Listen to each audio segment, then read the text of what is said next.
And we're joined by all our guests, Dilip Charan, an image consultant, Shiv Vishwanathan, sociologist, R. Rajagopalan, political analyst, and Sharat Pradhan, senior journalist.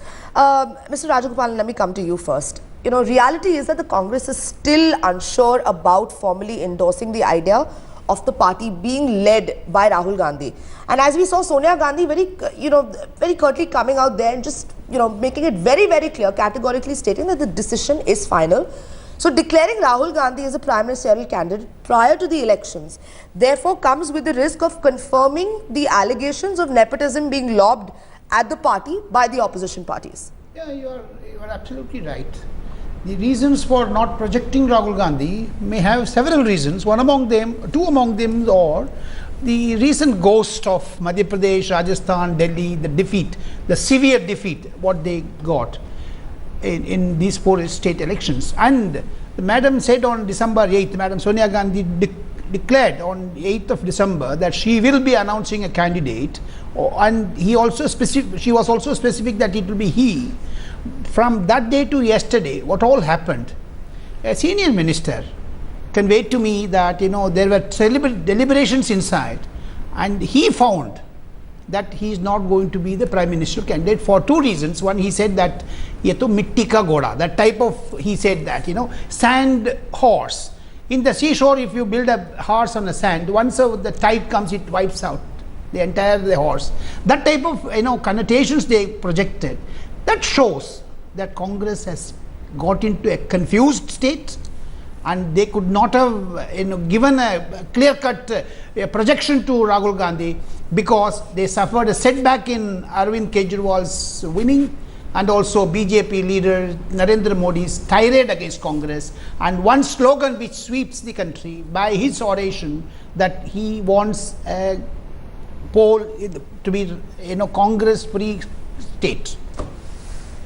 Absolutely. Let's just also cut across to our editor-at-large, Rahul Kanwal, now joining us from the AICC session currently.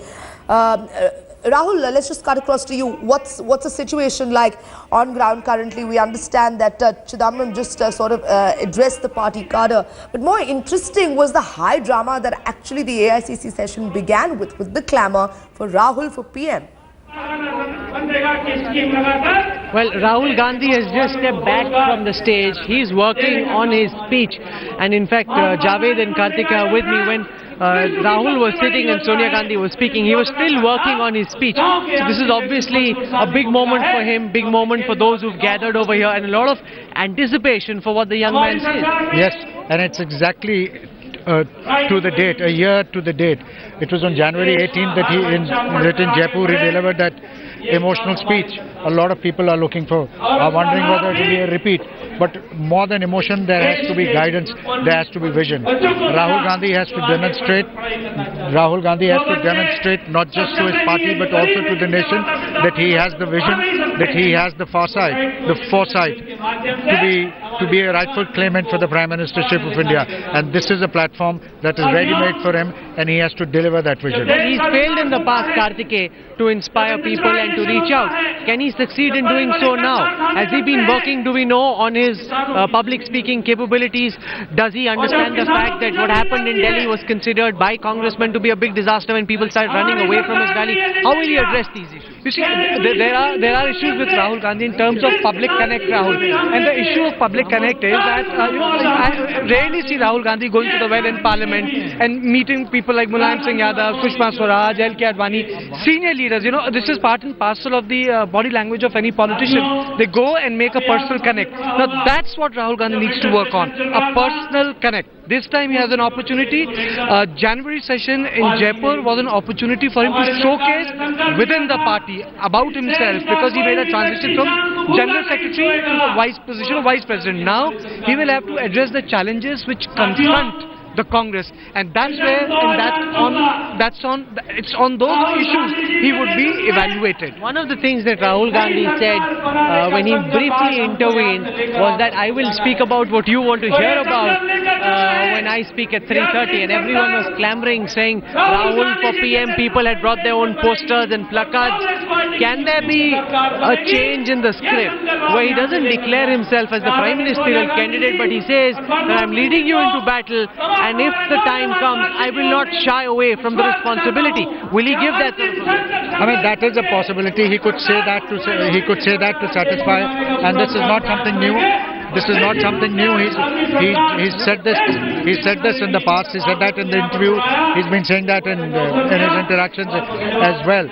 But I don't think there can be a change now after Mr. Sonia, after the Congress President emphatically declared from the stage that the Congress Working Committee resolution is final, and that won't be changed. Well, there are lots of young people over here, and I want our camera person Sanjay to show us that a lot of people over there in the back, they're the ones who are crying out the most. They're the ones who want that Rahul Gandhi be announced. It's almost as if it's a synchronized script that's playing its part out, where they want that Rahul Gandhi be announced, and they made that big shindy just when Sonia Gandhi started speaking, when Janardhan Dwivedi was speaking. So much so, Ratna Singh is joining us, ma'am. So much so that it became a little embarrassing also for Sonia Gandhi. She had to step in and ask people to calm down.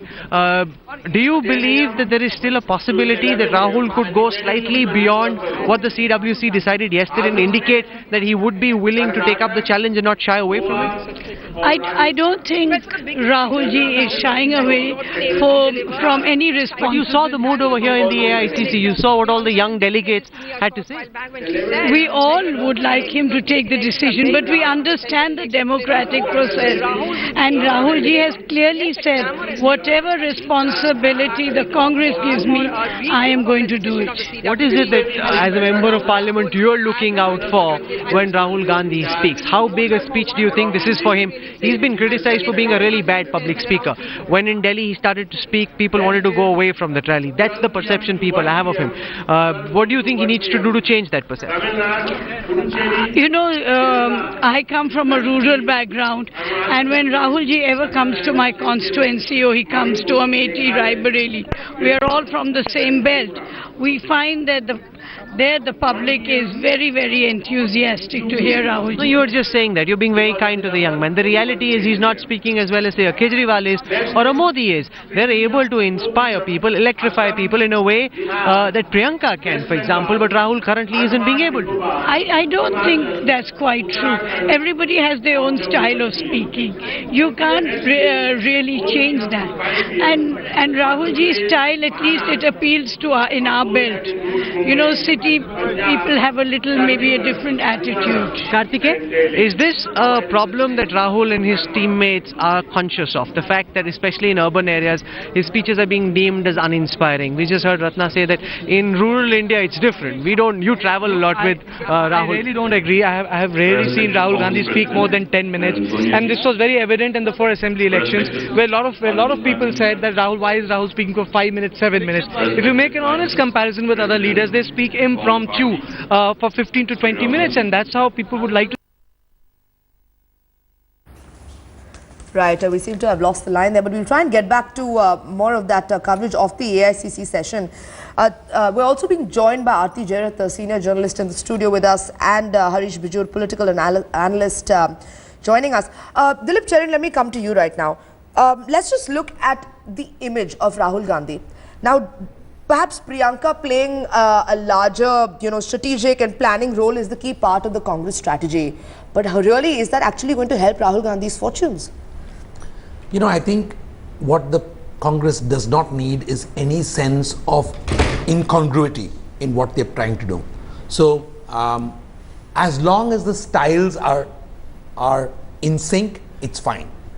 In terms of image, what they really need, as we've been discussing, is a younger image, an image which is more aggressive, and an image which addresses the two main political issues for the people, which is corruption and governance. And they've got to have not simplistic, but simple solutions which they have to promise to the nation at this point of time. But promises are not enough from a party which has been in government for 10 years. So, but they have to sound humble about what they've done. They've done huge amounts and they've just not been able to project it. And I think if they were to project that, people may believe elements of it.